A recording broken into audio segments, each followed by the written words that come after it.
شروع کرتی ہوں اللہ کے نام سے جو بے انتہا مہربان نہایت رحم فرمانے والا ہے۔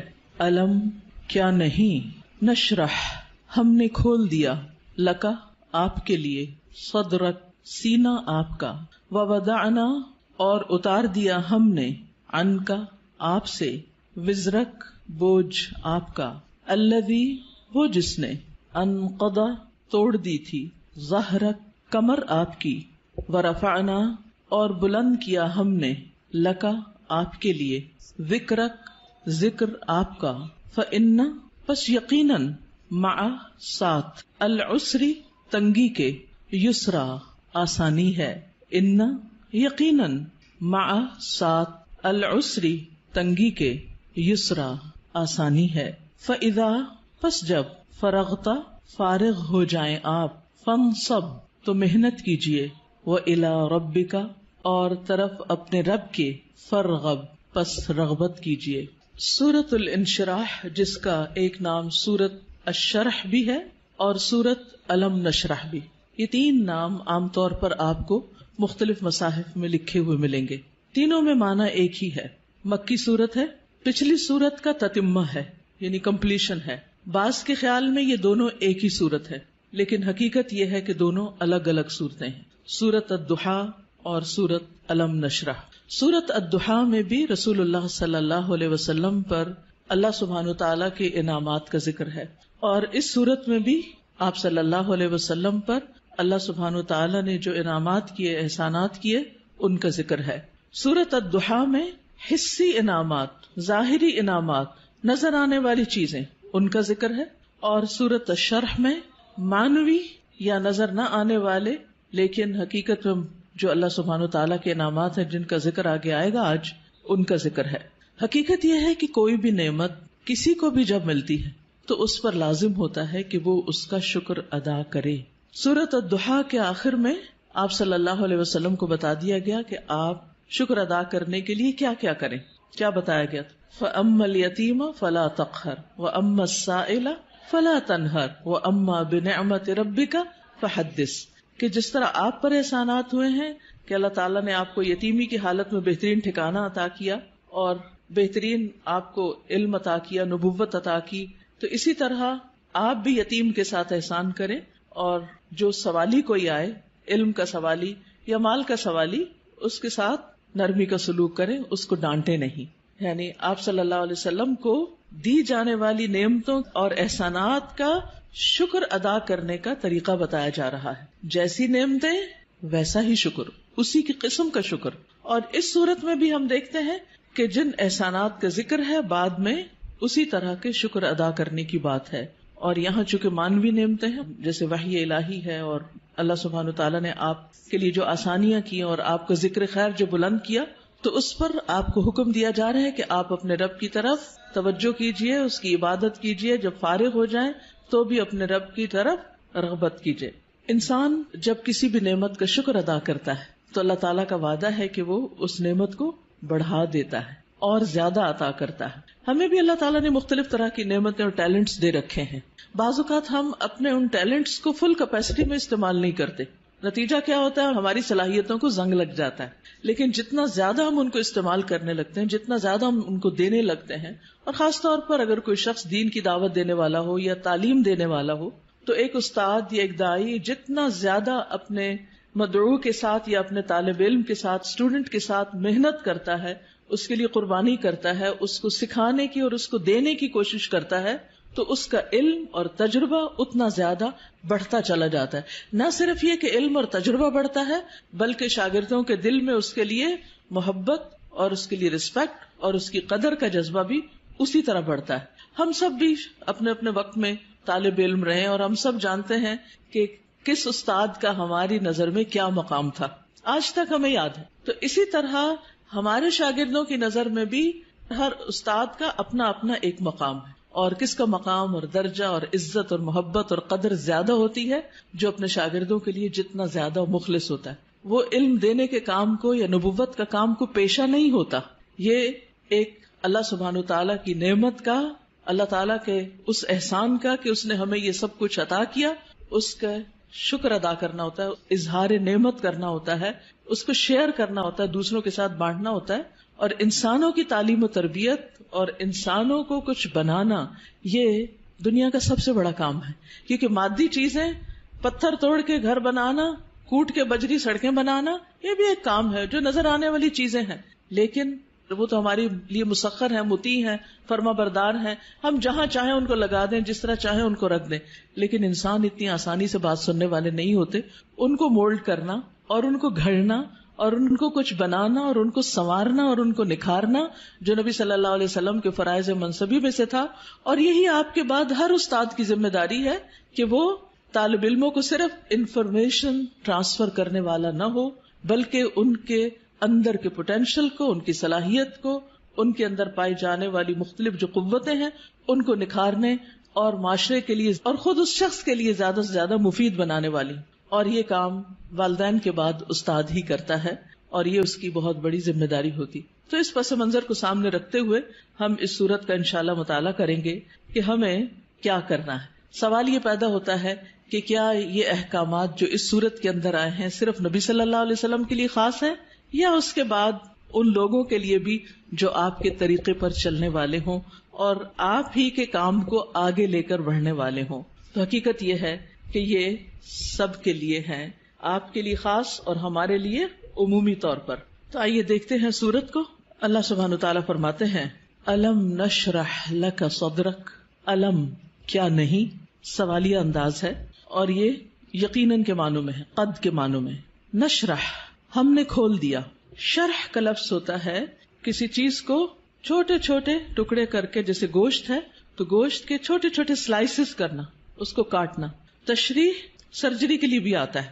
الم نشرح کیا ہم نے کھول نہیں دیا، لکا آپ کے لیے، آپ کی خاطر، کیا صدرک آپ کا سینہ. کیا ہم نے آپ کی خاطر، آپ کے لیے آپ کا سینہ کھول نہیں دیا، آپ کے دل کی تنگی کو دور نہیں کر دیا. اگر دیکھا جائے تو دنیا میں پائی جانے والی نعمتوں میں سے سب سے بڑی نعمت یہ ہے کہ انسان کو شرح صدر، سینے کی وسعت، دل کی وسعت، دل کا اطمینان نصیب ہو. ڈپریشن کیا ہے؟ دل کا گھٹنا، سینے کا تنگ ہونا، اندر کی تنگی، شح، بخل، انسان کے اندر کی ایسی کیفیات کہ نہ وہ اپنے سے راضی اور خوش اور نہ کسی اور سے. اللہ سبحانہ وتعالیٰ نے ہمارے دل کو ہر چیز سے مختلف بنایا ہے. باقی جتنی بھی چیزیں ہیں ان میں جب ہم کچھ ڈالتے ہیں تو وہ بھر جاتی ہیں، تنگ ہو جاتی ہیں. لیکن دل اگر نرم ہو تو اس میں جتنی بھی علم اور حکمت اور خیر کی چیزیں ڈالی جائیں وہ اتنا ہی زیادہ وسیع ہوتا چلا جاتا ہے، اتنا ہی زیادہ کھلتا چلا جاتا ہے، اتنا ہی اس میں انبساط آتا ہے، اتنی ہی زیادہ اس میں خوشی اور اطمینان آتا ہے. تو یہ ایک بہت بڑی نعمت ہے، اور یہ مانوی نعمت ہوتی ہے، ٹینجیبل نہیں ہوتی کہ آپ چھو کے دیکھ سکیں کہ کیا ہے. پچھلی صورت میں ٹینجیبل نعمتیں تھیں، لیکن یہاں مانوی نعمتوں کا ذکر ہے. الم نشرح لک صدرک کیا ہم نے آپ کے لیے آپ کا سینہ کھول نہیں دیا. جب سینہ کھلتا ہے تو مشکل سے مشکل، پیچیدہ سے پیچیدہ اور کمپلیکیٹڈ معاملات سمجھ میں آنے لگتے ہیں. انسان چیزوں کی تہ تک پہنچنے لگتا ہے، اس کو گہرائی نصیب ہوتی ہے، اس میں وزڈم آتی ہے، اس میں ڈیپتھ آتی ہے، اور انسان دور تک سوچنے لگتا ہے.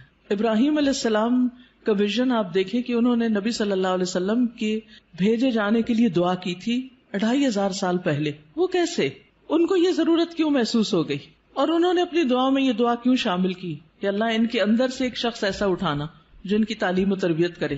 ہم ایسی بات کیوں نہیں سوچتے، ہمیں ایسے خواب کیوں نہیں نظر آتے؟ اس لیے کہ ہم صرف اپنی ہی ذات کے گرد گھومتے ہیں. سیلفش، دل چھوٹا ہے، نظر کوتا ہے، تنگ ہے، شارٹ سائٹڈ ہے، دور کی چیزوں کو نہیں دیکھ پاتے، صرف قریب کے فائدوں کو دیکھتے ہیں. آج مجھے کیا مل رہا ہے ہم اس کو دیکھتے ہیں، کل میری کوششوں کا صلہ کیا نکلے گا، کیا ملے گا مجھے، اس کی طرف ہماری نگاہ نہیں جاتی. لہٰذا جو لوگ شارٹ ٹرم گولز کے لیے کام کرتے ہیں وہ کوئی بڑا کام کبھی بھی نہیں کر سکتے، اور جو لوگ دور تک سوچتے ہیں، اور وہ وہی سوچتے ہیں جن کے اندر وسعت ہوتی، جن کا دل بڑا ہوتا ہے، جن کی نگاہ دور تک دیکھتی. تو الم نشرح لک صدرک کیا ہم نے آپ کے لیے آپ کا سینہ کھول نہیں دیا. آپ کے لیے اللہ سبحانہ وتعالی نے خیر اور بھلائی کے رستے کھول نہیں دیے، کیونکہ جب تک دل کھلتا نہیں، یہاں صرف دل کی بھی بات نہیں کی گئی، پورے سینے کی گئی، چیسٹ، اور چیسٹ کے اندر دل. چیسٹ کی جگہ زیادہ ہوگی تو پھر باقی چیزوں کے اندر بھی وسعت آئے گی. تو نبی صلی اللہ علیہ وسلم کو اللہ سبحانہ وتعالی نے یہ خاص صلاحیت دی تھی جس کی وجہ سے آپ نبوت کا کام لینے کے قابل ہوئے تھے. اسی لیے قرآن آپ کے قلب پر نازل ہوا تھا اور آپ نے اس کو محفوظ کیا تھا. اسی لیے پھر اس کو صحیح طور پر سمجھ کر آگے بیان کیا تھا، کیونکہ ان سب چیزوں کا تعلق شرح صدر کے ساتھ ہوتا ہے. یہی وجہ ہے کہ ہم دیکھتے ہیں کہ موسیٰ علیہ السلام جب اللہ سبحانہ وتعالی نے ان سے بات کی، ہم کلام ہوئے اللہ تعالیٰ، اور ان کو اپنے کام کے لیے چن لیا، وَاصْطَنَعْتُكَ لِنَفْسِي، اور اللہ تعالیٰ نے ان کو اپنی رسالات سے نوازا، تو انہوں نے سب سے پہلی دعا کیا مانگی؟ رب اشرح لی صدری ویسر لی امری واحلل عقدۃ من لسانی یفقہوا قولی، کہ اللہ میرا سینہ کھول دے، یہ ساری بات مجھے بھی سمجھ آئے اور دوسروں کو بھی سمجھ آئے، اور میرا کام آسان کر دے، اور میری زبان کی گرہ کھول دے تاکہ لوگ بات سمجھ سکیں، اور مجھے میرے گھر والوں میں سے ایک مددگار میرے بھائی ہارون کو عطا کر. تو بہرحال اللہ سبحانہ وتعالی جس کے ساتھ بھلائی کا ارادہ کرتا ہے، من یرد اللہ بہ خیرا یفقہہ فی الدین، اور پھر افمن شرح اللہ صدرہ، کیا بھلا وہ جس کا سینہ اللہ نے کھول دیا، فہو علی نور من ربہ، اور وہ اپنے رب کی طرف سے ایک نور پر ہو. تو جس کا سینہ اللہ تعالیٰ کھول دے، اور خصوصاً جس کو اللہ ہدایت دینا چاہتا ہے، صحیح راستہ دکھانا چاہتا ہے، تو اس کے بارے میں کیا فرمایا؟ من یرد ان یہدیہ یشرح صدرہ للاسلام، جس کو اللہ ہدایت دینا چاہتا ہے اس کا سینہ اسلام کے لیے کھول دیتا ہے، اس کو وسعت عطا کر دیتا ہے، اس کے دل میں پھر اسلام کی محبت پیدا ہو جاتی، وہ اس کے لیے کچھ کرنا چاہتا ہے. اور ساری قربانیاں اس کے بعد ہی ہوتی ہیں جب انسان کا سینہ کھل جاتا ہے. اور پھر آپ دیکھیں کہ سینہ تنگ کب ہوتا ہے، دل تنگ کب ہوتا ہے؟ جب لوگ ہم پہ باتیں کرتے ہیں، جب لوگ ہمیں ہرٹ کرتے ہیں، تو پھر ان کی طرف سے ہمارا دل تنگ ہو جاتا، پھر ہم معاف نہیں کر سکتے، پھر ہم اپنے دل میں حسد اور بغض اور ان چیزوں کو بھر لیتے ہیں، پھر ہم ان لوگوں کے ساتھ خیر اور بھلائی نہیں کر سکتے. لیکن آپ دیکھیے کہ پیغمبروں کو لوگوں نے کون سا لقب ہے جو نہیں دیا، ساحر، کاہن، مجنون، شاعر، نہ جانے کیا کچھ. لیکن کیا انہوں نے ان باتوں کو دل میں رکھا اور لوگوں سے انتقام لیے اور جوابی کارروائیاں کی، یا ان کو معاف کر کے پھر بھی ان کی ہدایت کی دعائیں کرتے رہے؟ جنہوں نے پتھر مارے طائف کے سفر پر، آپ نے ان کے لیے کیا کیا؟ ان کے لیے بھی دعائیں کی. ہر موقع پر نہ صرف یہ کہ نبی صلی اللہ علیہ وسلم نے، بلکہ باقی پیغمبروں میں. آج بھی جو شخص واقعی سچے دل سے اسلام کی خدمت کرنا چاہتا ہے، یعنی جس کے دل میں اسلام کی خدمت کا جذبہ ہے، اسے لازمی طور پر اپنے دل کی وسعت کے لیے دعا کرنی، اسے اپنے دل کو کھلا کرنا ہوگا، اسے لوگوں کو معاف کرنا ہوگا، اسے لوگوں کی غلطیوں سے درگزر کرنا ہوگا. اس کے علاوہ بعض لوگوں نے اس کا یہ معنی بھی بیان کیا ہے کہ نبی صلی اللہ علیہ وسلم کا شق صدر کیا گیا تھا، آپ کے سینے کو واقعی لٹرلی کھولا گیا تھا 2 مرتبہ، ایک دفعہ بچپن میں اور ایک دفعہ بڑے ہو کر معراج کے موقع پر. اور اس میں کیا ہوا تھا کہ آپ صلی اللہ علیہ وسلم کے پاس جبریل آئے، انہوں نے آپ کا سینہ کھولا، ساتھ ان کے سونے کا پیالہ تھا جس میں زمزم کا پانی تھا، آپ کا دل نکالا گیا اور پھر اسے زمزم کے پانی سے دھویا گیا اور واپس اس میں ایمان اور حکمت بھر کے اندر رکھ دیا گیا. تو لٹرلی بھی آپ کے سینے کو کھول کر آپ کو، یعنی کہ آپ کے دل کو صاف کر دیا گیا، اور اس میں کسی کے لیے کسی طرح کبھی کوئی حسد، بغض اور کوئی بھی چیز باقی نہ رہی. اور آج اسی چیز کی ہم سب کو بھی ضرورت ہے کہ ہمارے دلوں میں کسی کے لیے کوئی نفرت اور کوئی بھی حسد اور بغض نہ ہو، لوگوں کو معاف کرنا جانے اور خوش رہیں، مطمئن رہیں.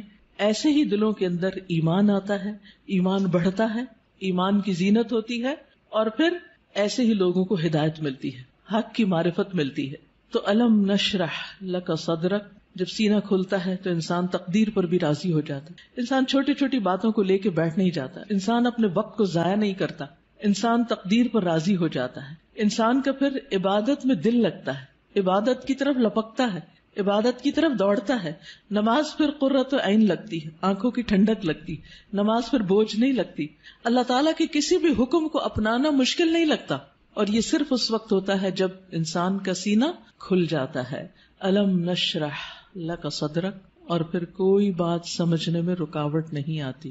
انسان بنا کہے دوسروں کی باتیں سمجھنے لگتا ہے، اسے دوسروں کی ضروریات نظر آنے لگتی ہیں، وہ دوسروں کی کیئر کرنے لگتا ہے. دوسری نعمت جس کا ذکر کیا گیا، وَوَضَعْنَا عَنْكَ وِزْرَكَ، اور ہم نے اٹھا دیا آپ سے، ہٹا دیا آپ سے، وزرک آپ کا بوجھ.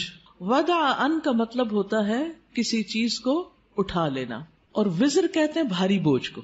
اور وزر قرآن مجید میں گناہ کے معنی میں بھی آتا ہے، ذنب کے معنی میں بھی. اب یہاں نبی صلی اللہ علیہ وسلم سے ان کے بوجھ ہٹا دیے گئے. اور یہاں پر آپ دیکھیں سورۃ الضحیٰ میں جو انداز تھا وہ کیا تھا کہ الم یجد کا یتیمن، سیکنڈ پرسن، الم یجد کا یتیمن، کیا اس نے آپ کو یتیم نہ پایا، فآوا ووجدک ضالا فہدی ووجدک عائلا فاغنی. لیکن یہاں زیادہ پرسنل انداز ہے، ووضعنا عنک وزرک، ہم نے آپ کا بھاری بوجھ آپ سے ہٹا دیا. اس بوجھ سے مراد کیا ہے؟ اس کے کئی معنی لیے گئے.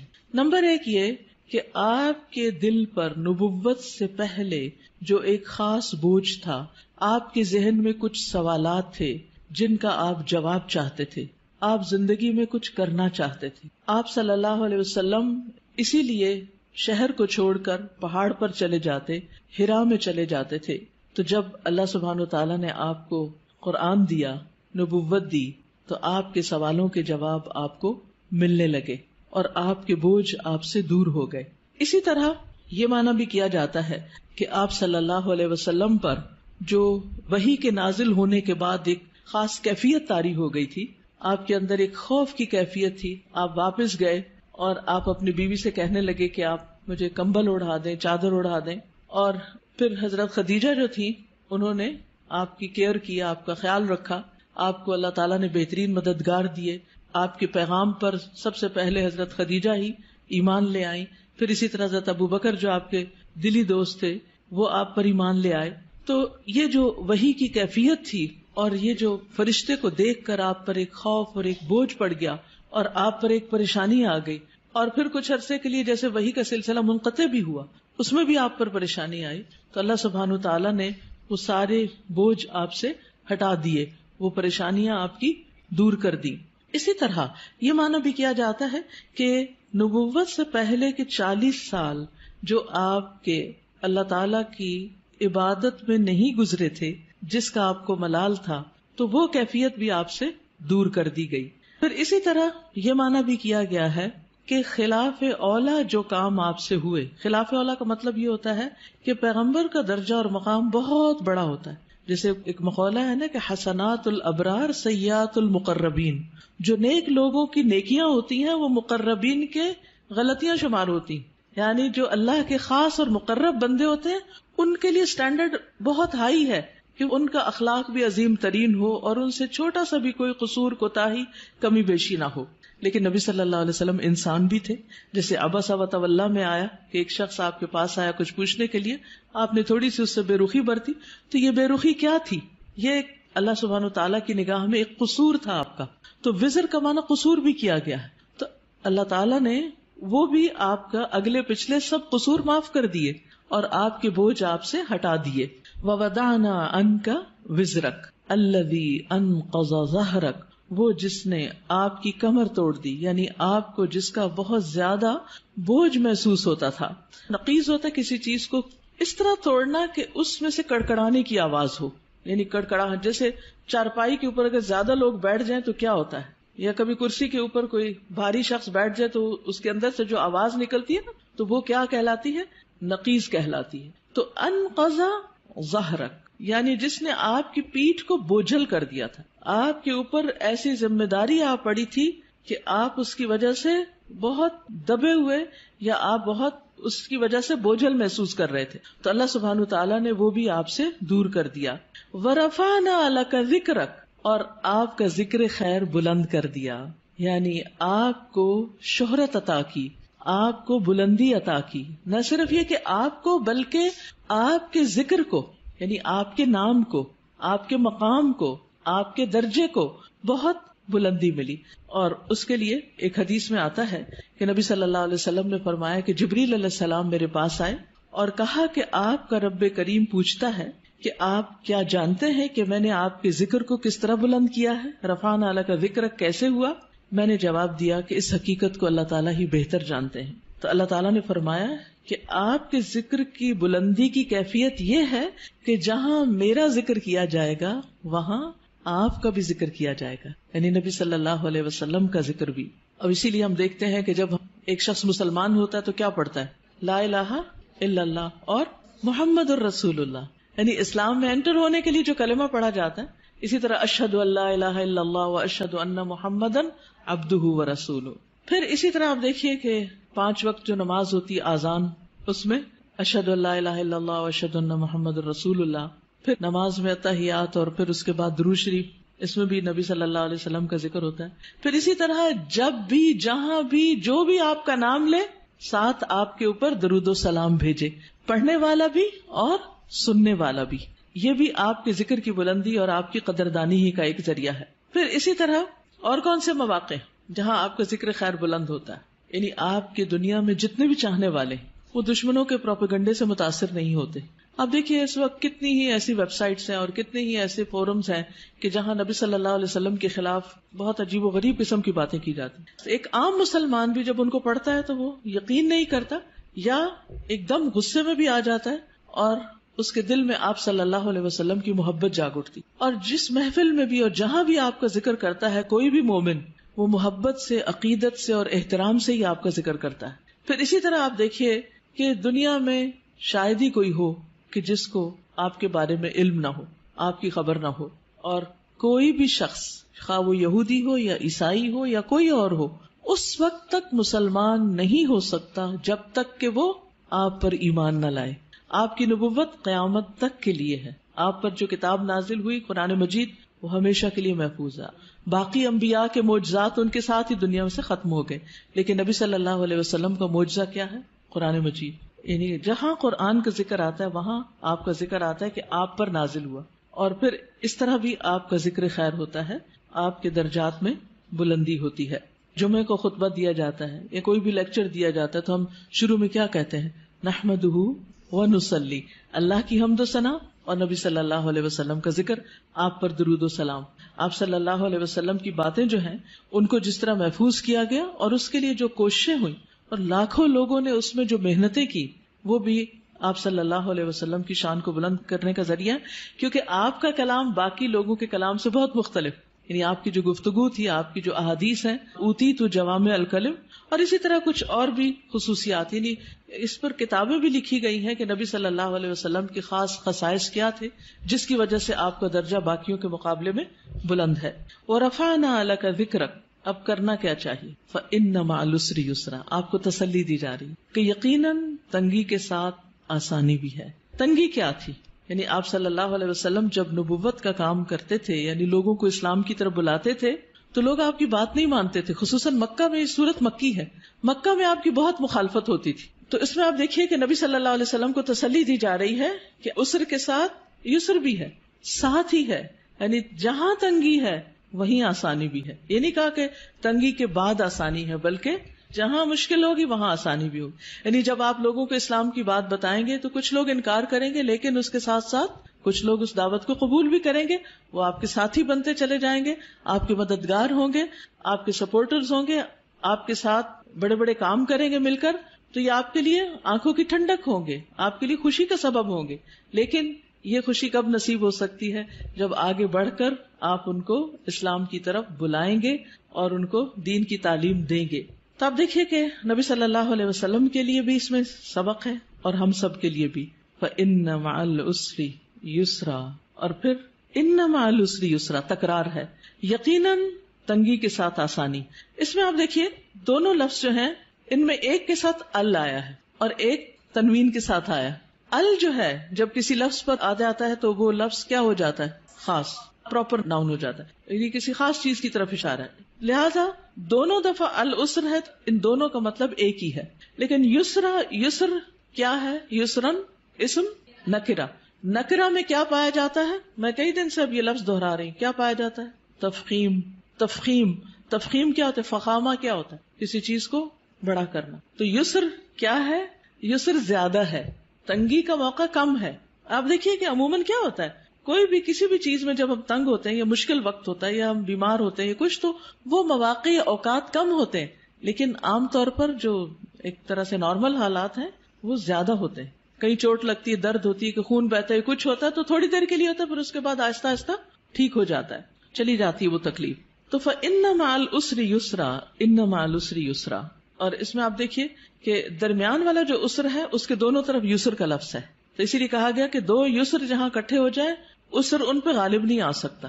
یعنی آسانیاں دو ہیں، تنگی ایک ہے، تو دو جو ہے وہ ایک پہ بھاری ہوں گے.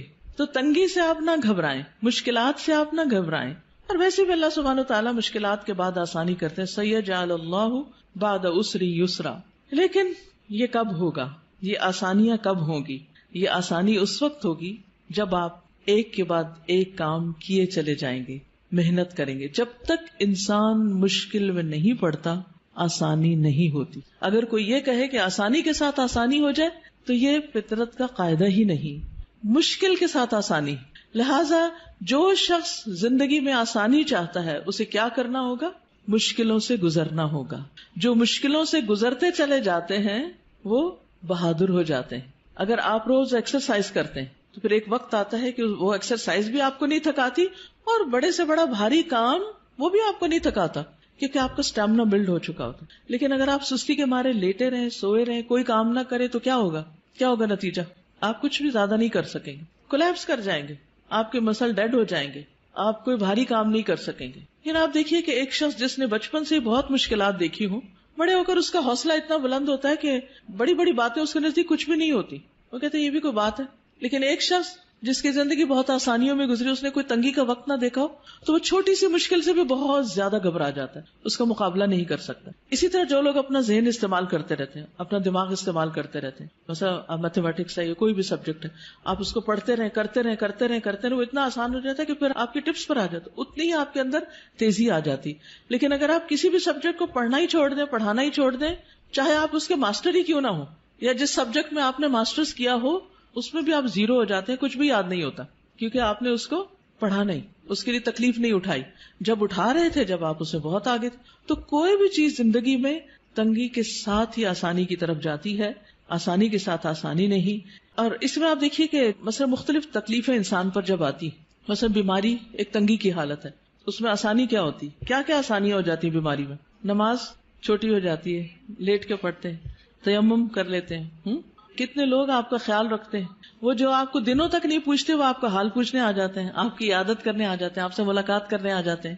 اور کیا ہوتا ہے؟ دعائیں آپ کی بھی قبول ہوتی ہیں اور دوسرے آپ کے لیے دعائیں کرنے لگتے ہیں. وہ آپ کو جو دعا میں یاد نہیں تھے آپ ان کی دعاؤں میں آ جاتے ہیں اور اتنی زیادہ پھر دعائیں کرتے ہیں. بچہ بیمار ہو جائے تو ماں کی دعاؤں کا حال دیکھیں، ماں بیمار ہو جائے تو بچے کی دعاؤں کا حال دیکھیں. تو یہ ساری آسانیاں کس کے ساتھ ہیں؟ اس ایک بیماری کی مشکل کے ساتھ. ریسٹ بھی ملتا ہے انسان کو، ساری ذمہ داریاں کاموں کو انسان چھوڑ کے سویا رہتا ہے. عام طور پر آپ کو سونے کا وقت نہیں ملتا. جو نارمل روٹین میں آپ کام کاج کر رہے ہوتے ہیں وہ ثواب بھی آپ کو ساتھ ساتھ مل رہا ہوتا ہے. فَإِنَّ مَعَ الْعُسْرِ يُسْرًا، إِنَّ مَعَ الْعُسْرِ يُسْرًا. اب کرنے کا کام کیا ہے؟ یسر کب ہوگی؟ فَإِذَا فَرَغْتَ فَانْصَبْ. جب آپ فارغ ہوں تو کیا کریں؟ محنت کریں.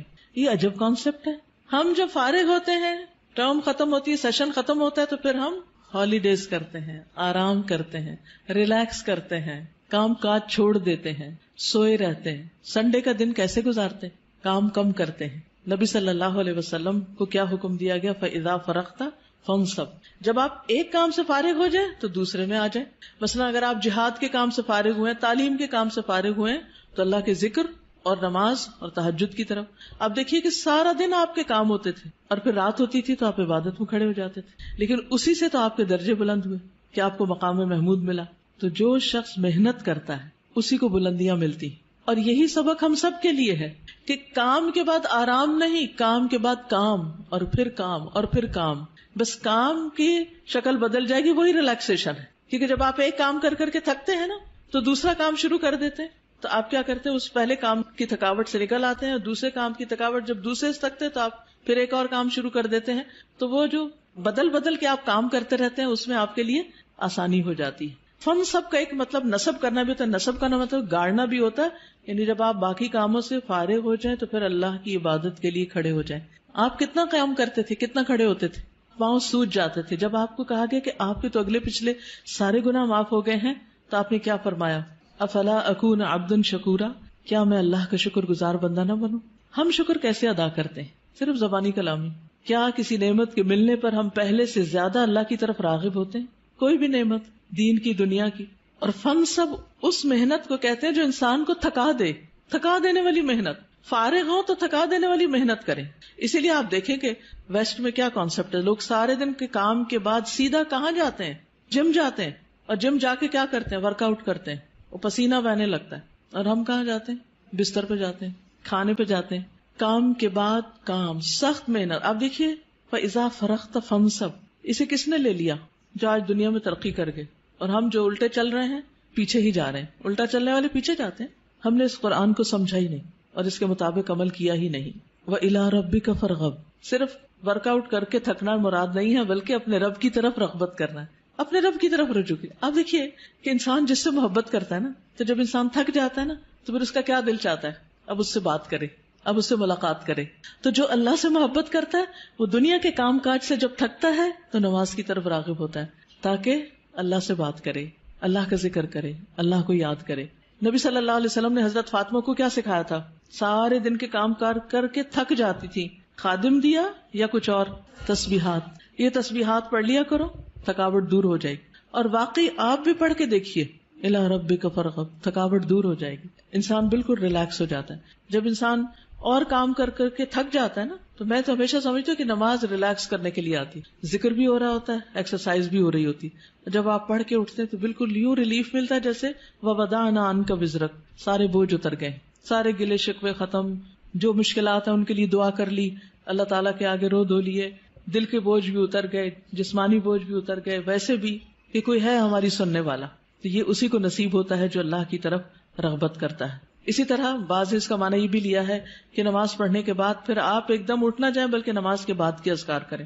اسی طرح دنیا کے کاموں کے بعد عبادت کریں، عبادت کے بعد دنیا کے کام کریں، یعنی ایک کام کے بعد دوسرا کام. اس طرح ایک بیلنس ہوتا ہے، کیونکہ بہت سے لوگ جو دین کی دعوت دیتے ہیں بس وہ پڑھنے پڑھانے میں لگے رہتے ہیں، عبادت سے غافل ہو جاتے ہیں. عبادت ایکولی امپورٹنٹ ہے، ذکر اذکار ایکولی امپورٹنٹ ہے. نتیجہ کیا ہوتا ہے؟ طرح طرح کی مشکلات کا شکار ہو جاتے، پھر وہ ایک روحانی اسٹرینتھ اور ایمانی قوت نہیں ہوتی، لہٰذا وہ آنے والے چیلنجز اور مشکلات کا مقابلہ نہیں کر سکتے. وہ جو بڑے جذبوں کے ساتھ ایک کام شروع ہوتا ہے وہ کیا ہوتا ہے؟ نیچے بیٹھ جاتا ہے اور انسان پیچھے ہٹنے لگتا ہے. تو اس لیے بہت ضروری ہے کہ انسان دنیا کا کام اور اس کے ساتھ ساتھ عبادت کا کام، دین کی تبلیغ کا کام اور اس کے ساتھ ساتھ اللہ کا ذکر اور عبادت، یہ پرفیکٹ بیلنس قائم کر دیتا ہے. ورنہ نبی صلی اللہ علیہ وسلم نے فرمایا، یا ابن آدم، اے آدم کے بچے، تفرغ لعبادتی، اللہ سبحانہ وتعالیٰ فرماتے ہیں اے آدم کی اولاد، میری عبادت کے لیے فارغ ہو، وقت نکالو. املا قلبک غنا، میں تمہارے دل کو غنا، بے نیازی سے بھر دوں گا، دل کو راحت دے دوں گا. واملا یدیک رزقا، اور تیرے دونوں ہاتھ رزق سے بھر دوں گا، رزق دوں گا تمہیں. یا ابن آدم، اے آدم کے بیٹے، لا تبعد منی، مجھ سے دور نہ ہونا، عبادت سے منہ نہیں موڑنا. فاملا قلبک فقرا، ورنہ تیرے دل کو محتاجی سے بھر دوں گا. ہر وقت تمہیں غم پریشانی لگی رہے گی کہ میرے پاس کچھ نہیں، میری یہ بھی ضرورت ہے، یہ بھی، اس چیز کا کیا ہوگا، اس کام کا کیا ہوگا، یہ ضرورت کہاں سے پوری ہوگی، فکر فکر فکر. واملا یدیک شغلا، اور تیرے دونوں ہاتھ کام سے بھر دوں گا، تجھے کاموں سے فرصت نہیں ملے گی اور تیرے دل کو پریشانی سے نجات نہیں ملے گی. کیوں؟ اس لیے کہ تو عبادت کے لیے وقت نہیں نکالتا. تو ہم سب کو پریشانی اور سخت مصروفیت سے بچنے کے لیے اپنی عبادت کے لیے وقت نکالنا لازم ہے. اور اس میں آپ دیکھیے خاص طور پر فجر کے وقت نماز، اذکار، قرآن کی تلاوت، دن کا آغاز اللہ کی عبادت سے ہو، کیونکہ اگر اس میں اللہ کی عبادت کا عنصر شامل نہیں تو پھر انسان تکلیفات سے نجات نہیں پا سکتا. کچھ لوگ جب ان کو دنیا میں مشکلات آتی ہیں تو اللہ سے اور دور ہو جاتے ہیں، کچھ لوگ اللہ کی طرف راغب ہوتے ہیں. اب کل ہی کسی نے مجھے فون کیا کہ میرا ایک بھائی ہے، حافظ قرآن ہے، لیکن دین سے دور ہو گیا ہے کیونکہ اس کو کوئی جاب نہیں ملی، اس کو بیماری لاحق ہو گئی وغیرہ وغیرہ. اب نمازوں میں بھی کوتاہی ہے اور قرآن بھی نہیں پڑھتا. میں نے کہا اس کا حل صرف یہی ہے کہ وہ ان دو چیزوں کی پابندی شروع کرے، ساری مشکلات دور ہو جائیں گی. اور دوسرا بھائی کہتی ہے اس کو بھی پریشانی آئی تھی لیکن وہ اور زیادہ اللہ کی طرف راغب ہو گیا، جاب بھی اچھی مل گئی اور ویسے بھی خوشحال مطمئن ہے، زندگی بھی ٹھیک گزر رہی. یہ جو زندگی میں پریشانیاں آتی اس لیے ہے کہ اللہ تعالیٰ کیا چاہتا ہے کہ بندے تھوڑا وقت میرے لیے بھی نکالو، کیونکہ اللہ نے ہمیں اپنی عبادت کے لیے پیدا کیا. اور جب ہم اس میں ڈنڈی مارتے ہیں، صرف فرض پر اکتفا کرتے، سنت اور نفل کی طرف جاتے ہی نہیں. یعنی اذا فرغت فانصب میں یہ بھی معنی لیا گیا ہے کہ فرض نماز کے بعد سنتوں کا اہتمام کرو، نفلوں کا اہتمام کرو، صرف فرض پر اکتفا نہ کرو. تو جب ہم فرائض میں ڈنڈی مارنے لگتے ہیں تو ہمارے کام ختم ہی نہیں ہوتے اور تھکاوٹ ختم ہی نہیں ہوتی اور پریشانیاں ختم ہی نہیں ہوتی. تو حل کس میں ہے؟ عبادت میں. ہم سب سوچیں کہ اپنی فرصت کے اوقات کو کیسے گزارتے ہیں. کامیاب وہی ہے جو فراغت کے لمحات کا بیسٹ استعمال جانتا ہو، بہترین استعمال جانتا ہو. وقفات التدبریہ میں نمبر 7 ہے الم نشرح لک صدرک وانما خص الصدر. یہاں صدر یعنی سینے کو مخصوص کیا گیا ہے لأنہ محل احوال النفس من العلوم والادراکات، کیونکہ وہ دل کے حالات، نفس کے احوال کا ٹھکانہ ہوتا ہے. یعنی سارے غم، پریشانیاں، دکھ، خوشیاں، ہر چیز دل میں ہی ہوتی ہے، سینے میں ہی ہوتی ہے. والادراکات، اور جتنے بھی ہمارے پرسپشنز ہیں وہ سب بھی. والمراد، مراد کیا ہے؟ الامتنان علیہ صلی اللہ علیہ وسلم بفتح صدرہ وتوسیعہ. نبی صلی اللہ علیہ وسلم پر اللہ تعالیٰ کے احسان کا ذکر ہے، آپ کے سینے کے کھلنے اور اس کے وسیع ہونے، ایکسپینڈ ہونے کے بارے میں. حتی قام بما قام بہ من الدعوہ، اسی وجہ سے آپ دعوت کے کام کو اچھی طرح انجام دے سکے، اس کو قائم کر سکے. وقدر علی ما قدر علیہ، اور وہ قادر ہو سکے جس پر بھی وہ قادر ہوئے. من حمل آباء النبوت، نبوت کے بوجھ اٹھانے کے، وحفظ الوحی، اور وحی کی حفاظت یا اس کو یاد کرنے کے. یعنی اسی لیے آپ صلی اللہ علیہ وسلم نے جو کام کیا اتنا بڑا 23 سال کے اندر، اس دل کی وسعت، سینے کی وسعت کی وجہ سے ہی کر سکے. بڑا شخص وہ ہوتا ہے جس کا سینہ اور دل بڑا ہوتا ہے، چھوٹا پن دل کا چھوٹا پن ہوتا ہے. وَمَن يُوقَ شُحَّ نَفْسِهِ فَأُولَٰئِكَ هُمُ الْمُفْلِحُونَ. جو دل کی تنگی سے بچایا گیا وہی دراصل کامیاب ہونے والے ہیں. السؤال لماذا خص الصدر فی الآیۃ الکریمہ وما المراد بذلک. اس آیت کریمہ میں، آیت کریمہ صرف لا الہ الا انت سبحانک نہیں، ہر آیت کریمہ ہوتی. اس معزز آیت میں سینے کو کیوں خاص کیا گیا ہے اور اس سے مراد کیا ہے؟ کیونکہ سارے ہمارے جو احساسات، جذبات، سارے کے سارے دل سے متعلق ہوتے ہیں، سینے سے متعلق ہوتے ہیں. اور پھر اس سے مراد یہ ہے کہ سینے کی وسعت کے ساتھ ہی انسان وسیع کاموں کے قابل ہوتا ہے. نیکسٹ پیج کو دیکھیے. فَإِنَّ مَعَ الْعُسْرِ يُسْرًا إِنَّ مَعَ الْعُسْرِ يُسْرًا فَالْعُسْرُ وَإِن تَكَرَّرَ مَرَّتَيْنِ فَتَكَرَّرَ بِلَفْظِ الْمَعْرِفَةِ فَهُوَ واحد. عسر اگرچہ 2 بار آیا ہے لیکن معرفہ آیا ہے، ال کے ساتھ آیا ہے، اس لیے اس کا ایک ہی معنی ہوگا، یعنی عسر ایک ہی شمار ہوگا دونوں آیتوں میں. وَالْيُسْرُ تَكَرَّرَ بِلَفْظِ النَّكِرَةِ، اور یسر جو ہے نکرہ کے طور پر آیا ہے 2 بار. فَهُوَ يُسْرَانِ، تو معنی 2 آسانیاں ہوگا. فَالْعُسْرُ مَحْفُوفٌ يُسْرَيْنِ، عسر یسرین 2 آسانیوں کے ساتھ گھرا ہوا ہے. یسرٌ قبلہ و یسرٌ بعدہ، پہلی آسانی اور بعد کی آسانی. فَلَن يَغْلِبَ عُسْرٌ يُسْرَيْنِ، عسر 2 آسانیوں پہ غالب آ ہی نہیں سکتا. السؤال الیسر اوسع من العسر، یسر عسر سے زیادہ وسیع ہے. وضح ذلك في ضوء هاتين الآيتين، ان 2 آیتوں کی روشنی میں اس کی وضاحت کیجیے، پیچھے وضاحت ہو چکی ہے. پھر اس میں معنی الکلمات میں دیکھیے. انقضا کا معنی ہے اثقلا، بوجھل ہو گیا. فرغتا کا معنی من اشغال الدنیا، دنیا کی مصروفیات سے جب آپ فارغ ہوں. فانصب فجد فی العبادہ، عبادت میں محنت کیجیے. فرغب فتوجہ واطلب وتضرع، توجہ کیجیے، طلب کیجیے اور آہوزاری کیجیے. عمل بالآیات میں اشغل احد اوقاتک فراغک بعبادت، اپنے فراغت کے اوقات میں سے کسی وقت کو عبادت میں لگا لیجیے، مشغول کر لیجیے. فَإِذَا فَرَغْتَ فَانْصَبْ وَإِلَىٰ رَبِّكَ فَارْغَب. ایک چھوٹی سی چیز سیلف انالیسس کے لیے کہ اپنی زندگی میں پائی جانے والی کسی بھی تکلیف یا کسی بھی مشکل کو لکھیں اور پھر اس مشکل کے ساتھ آپ کو کیا کیا آسانیاں ملی یا اس مشکل کی وجہ سے اس کو بھی لکھیں. مشکل کیا ہے اور اس کے ساتھ آسانی کیا ہوئی. دوسری چیز، فارغ وقت کب ہوتا ہے اور اس میں آپ کیا عبادت کر سکتے ہیں. اپنی موجودہ عبادت میں کچھ نہ کچھ مزید انکریز کریں، اضافہ کریں.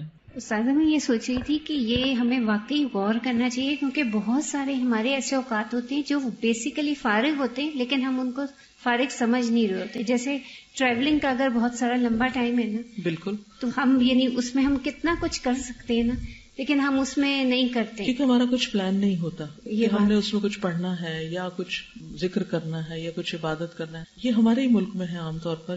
افسوس کے ساتھ اس وقت کے ہم مسلمانوں کی حالت ہے. ورنہ اگر آپ ویسٹ میں جائیں، کسی بس میں ٹریول کریں، ٹرین میں کریں، لوگ نیوز پیپرز، کتابیں، مختلف چیزیں پڑھتے ہی نظر آئیں گے. ہر شخص کچھ نہ کچھ کر رہا ہوگا. یعنی سفر کے وقت کو استعمال کرنا. اسی طرح کسی بھی انتظار کے وقت کو، ڈاکٹر کے پاس انتظار کر رہے ہیں، گاڑی کے آنے کا انتظار کر رہے ہیں، کسی شخص کا انتظار کر رہے ہیں، اس وقت کو بھی آپ پروڈکٹیو بنائیں.